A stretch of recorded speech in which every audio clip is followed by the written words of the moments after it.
ఒకానొక్క గ్రామంలో ఒక దొంగ గుడిలో గంట దొంగలించి అడవిలోకి పారిపోయాడు. ఊళ్ళో వాళ్లు వెంటపడ్డారు. పరిగెడుతుంటే గంట చప్పుడు అవుతుంది కదా, పట్టుబడి పోతాడేమో అన్న భయంతో గంట అడవిలో దాచేసి తను దాక్కున్నాడు.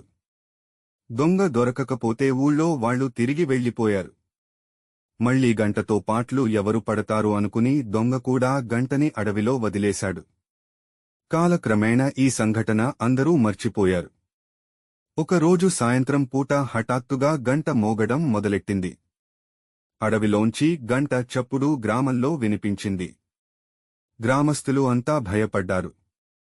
గంట కొడుతున్నది ఎవరు అని ఒకరితో ఒకరు చర్చించుకున్నారు.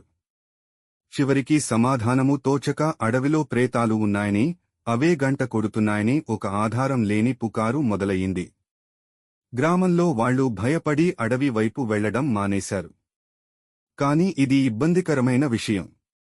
ఎందుకంటే పాతకాలంలో ఇప్పుడు దొరికినంత సులువుగా అన్నీ దొరికేవు కాదు. పొయ్యిలోకి కట్టలు కావాలన్నా, వేట ఆడాలన్నా, చాపలు పట్టాలన్నా, వేరే గ్రామాలకు వెళ్లాలన్నా అడవిలోంచి వెళ్లక తప్పదు.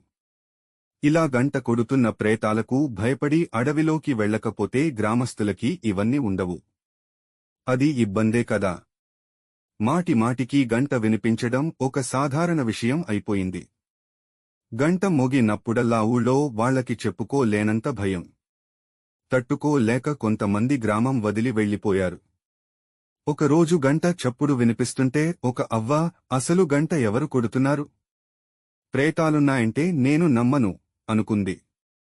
అడవిలోకి వెళ్లి చూద్దామనుకుంది. మొన్నాడు అలాగే వెళ్లి చూసింది. గంట చప్పుడు ఎటువైపు వస్తోందో పరిశీలించి అటువైపు వెతికింది. కొంతసేపటికి చూసిన దృశ్యానికి పడీ పడీ నవ్వడం మొదలెట్టింది. గంట ఒక చెట్టు మీద వేళ్లాడుతోంది. ఆ చెట్టు మీద బోల్డన్ని కోతులు ఉన్నాయి. గాలి తగిలినా, కోతి తగిలినా గంట ఊగి కొట్టుకుంటోంది. అవ్వ నవ్వుకుంటూ తిరిగి గ్రామంలోకి వెళ్ళింది. వెళ్లి ఊరి పెద్దను కలిసి, నాకు ఈ గంట బాధ నుంచి విముక్తి ఎలా చెందాలో ఒక ఉపాయం తట్టింది. దానికి నాకు కొంత సామగ్రి కావాలి. మీరు కొంత డబ్బు ఇప్పిస్తే నేను ఈ సమస్యని పరిష్కరిస్తాను. ఇంక ఎవ్వరూ మన గ్రామం వదిలి పోనవసరం లేదు అని చెప్పింది. ఊరి పెద్ద ఆ అవ్వకి యజ్ఞమో, నోమో, పూజో అలాతిదేదో తెలుసేమో అనుకుని కొంత డబ్బు ఇచ్చి పంపించాడు.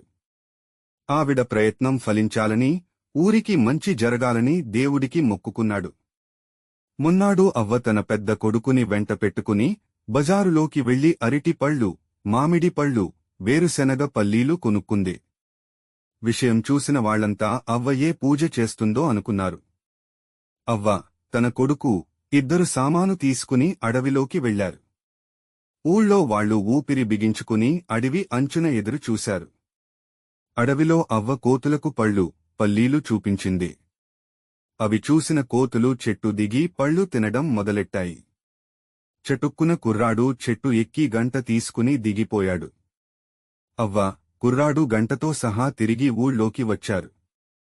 ఏమవుతుందో అని ఆత్రంగా ఎదురుచూస్తున్న గ్రామస్తులు నవ్వుకుంటూ తిరిగి వచ్చిన వాళ్ళిద్దరిని చూసి ఆశ్చర్యపోయారు. అవ్వ జరిగినదంతా చెప్పింది. ఊళ్ళో వాళ్లు ఆమె ధైర్య సాహసాలని, తెలివితేటలని మెచ్చుకున్నారు. అనవసరంగా ఇంతకాలం మూఢ నమ్మకాలతో, అపోహలతో అనవసరంగా ఇబ్బంది పడ్డామే అని అనుకున్నారు. అప్పటినుంచి గ్రామంలో అందరూ ప్రశాంతంగా ఉన్నారు.